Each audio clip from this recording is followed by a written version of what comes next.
નમસ્કાર, હું છું બરખા. બુલેટિન વિશેષમાં સ્વાગત છે આપનું.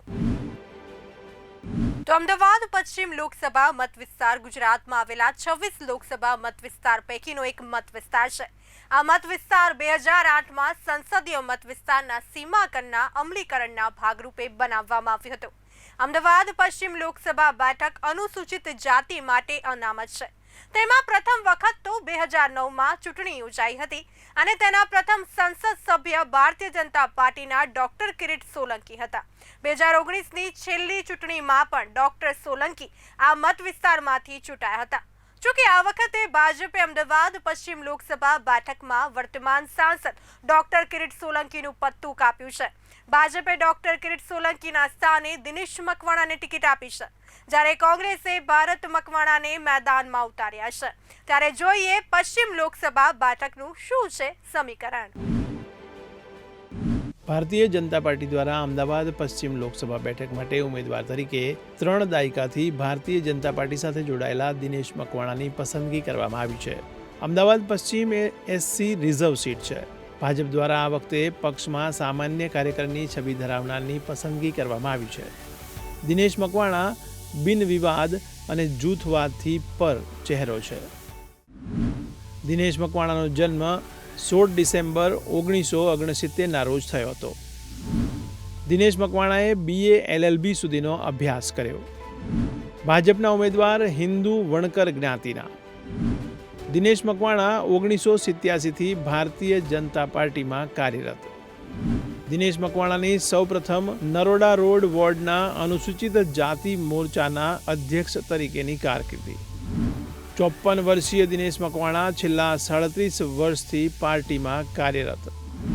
દિનેશ મકવાણા અમદાવાદના 2 વખત પૂર્વ ડેપ્યુટી મેયર રહી ચૂક્યા. 54 વર્ષીય દિનેશ મકવાણા 5 ટર્મ સુધી કાઉન્સિલર તરીકે પણ સેવા આપી ચૂક્યા.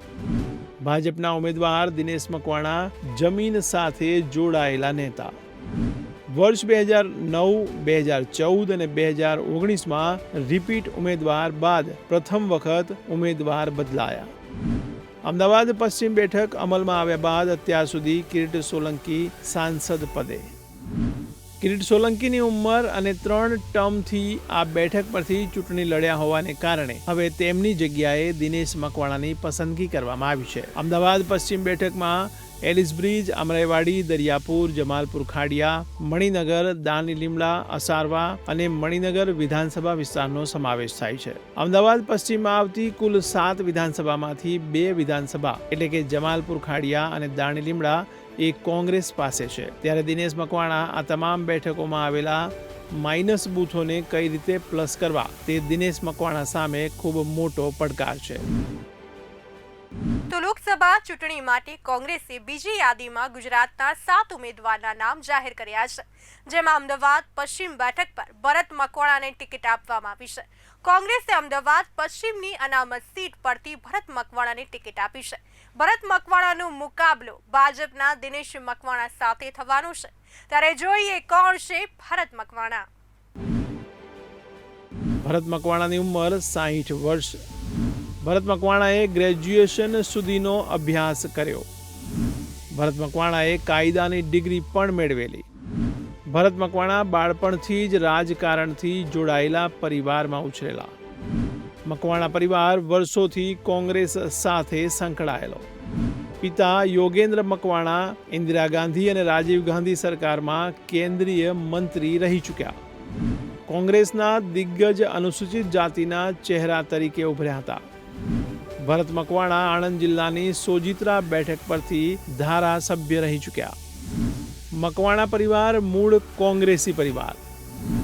ભરત મકવાણાના માતા શાંતાબેન મકવાણા પણ સોજિત્રાથી 3 વાર ધારાસભ્ય તરીકે ચૂંટાઈ આવ્યા હતા. શાંતાબેન માધવસિંહ સોલંકીની સરકારમાં 2 વાર મંત્રી પદે રહેલા. અમદાવાદની ઐતિહાસિક સ્થિતિની વાત કરીએ તો યુનેસ્કો તરફથી વર્લ્ડ હેરિટેજ સિટીનો દરજ્જો મળ્યો છે. અમદાવાદમાં 2 લોકસભા બેઠકો આવે છે, અમદાવાદ પૂર્વ અને અમદાવાદ પશ્ચિમ. અમદાવાદ પૂર્વ લોકસભા બેઠક 2008માં અસ્તિત્વમાં આવી હતી. 2009માં પહેલીવાર અહીં લોકસભાની ચૂંટણી થઈ હતી, જેમાં હરીન પાઠક વિજેતા બન્યા હતા. અમદાવાદ ગુજરાત રાજ્યનું સૌથી મોટું અને ભારતનું 7મા ક્રમનું શહેર છે. સાબરમતી નદીના કિનારે વસેલું આ શહેર અમદાવાદ જિલ્લાનું મુખ્ય મથક છે અને 1960થી 1972 સુધી ગુજરાત રાજ્યનું પાટનગર રહી ચૂક્યું છે. અંગ્રેજી શાસન દરમિયાન અમદાવાદ એક આધુનિક અને મોટું શહેર બની ગયું હતું. તે દરમિયાન તેને બોમ્બે પ્રેસિડેન્સીનો એક ભાગ બનાવી દેવામાં આવ્યું. અમદાવાદ ત્યારે પણ ગુજરાત પ્રદેશનો એક મહત્વનો ભાગ રહ્યું. કાપડ ઉદ્યોગનું તે મુખ્ય સ્થળ હતું અને અમદાવાદમાં સ્થપાયેલા ટેક્સટાઇલ ઉદ્યોગને કારણે તેને માન્ચેસ્ટર ઓફ ધ ઈસ્ટ તરીકે ઓળખવામાં આવતું હતું. 1951થી 2009 સુધી અમદાવાદની લોકસભા બેઠક એક જ હતી. 2008માં નવા સીમાંકન પ્રમાણે અમદાવાદ પૂર્વ અને અમદાવાદ પશ્ચિમ લોકસભા બેઠક અસ્તિત્વમાં આવી. આ બેઠક અનુસૂચિત જાતિ માટે અનામત છે.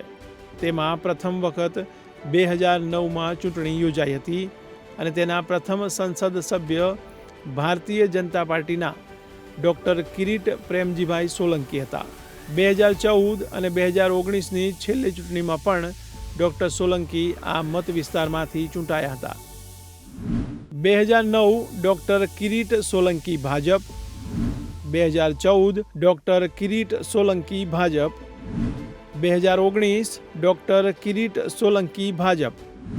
અમદાવાદ પશ્ચિમ લોકસભા બેઠક 2009માં અસ્તિત્વમાં આવ્યા બાદ સતત 3 ટર્મથી ભાજપના ડૉક્ટર કિરીટભાઈ સોલંકી સાંસદ પદે ચૂંટાઈ આવ્યા છે. 2019ની ચૂંટણીમાં કિરીટભાઈ સોલંકીની 60.81% મત સાથે જીત થઈ હતી, જેમાં તેમને 6,41,622 મત મળ્યા હતા. આ બેઠક તેમણે 3,21,546 મતના માર્જિનથી જીતી હતી. 2009માં અમદાવાદ પશ્ચિમ બેઠક અસ્તિત્વમાં આવી. અમદાવાદ પશ્ચિમ બેઠક અનુસૂચિત જાતિ માટે અનામત. છેલ્લી 3 ટર્મથી ભાજપનો છે દબદબો.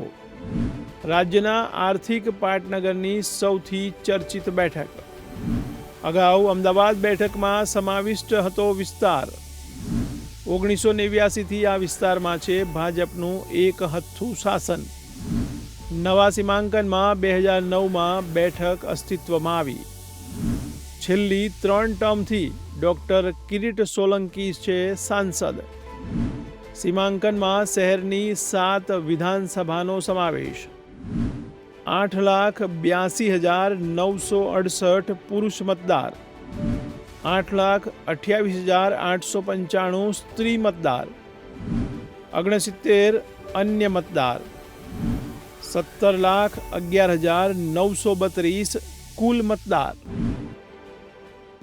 તો ગુજરાતમાં જ્યારે પણ ચૂંટણી શરૂ થાય છે ત્યારે જ્ઞાતિવાદી સમીકરણ અને બહુમતીને દરેક પક્ષ પોતાના દ્રષ્ટિકોણથી જુએ છે.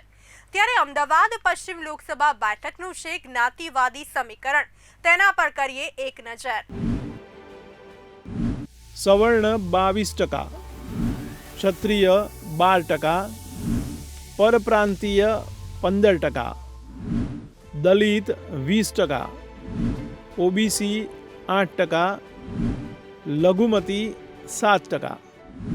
અમદાવાદ પશ્ચિમ ગુજરાતમાં લોકસભા મત વિસ્તાર એક રાજકીય પાવરહાઉસ છે, જે ભારતીય રાજકારણમાં તેના નોંધપાત્ર પ્રભાવ માટે જાણીતું છે. 2019ની સામાન્ય સભાની ચૂંટણીમાં કાંટાની ટક્કર જોવા મળી હતી.